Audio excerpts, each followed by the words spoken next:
Si God ganito. Iaalaw niya problema, iaalaw niya depression, iaalaw niya struggle. Bakit? In the mind of God, alam ko anak, ipapasa mo. Sa Diyos, kaya ka tinetest. Alam ng Diyos matalino ka.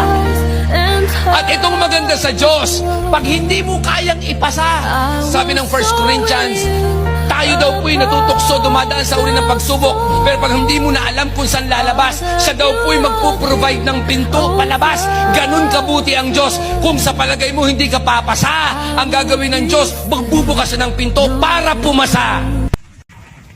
Si God ganito. Iaalaw niya problema, iaalaw niya depression, iaalaw niya struggle. Bakit? In the mind of God, alam ko anak, ipapasa mo. Sa Diyos, kaya ka tinetest. Alam ng Diyos matalino ka. At itong maganda sa Diyos, pag hindi mo kayang ipasa, sabi ng 1 Corinthians, tayo daw po'y natutukso, dumadaan sa uri ng pagsubok. Pero pag hindi mo na alam kung saan lalabas, siya daw po'y magpuprovide ng pinto palabas. Ganun kabuti ang Diyos. Kung sa palagay mo hindi ka papasa, ang gagawin ng Diyos, magbubukas siya ng pinto para pumasa.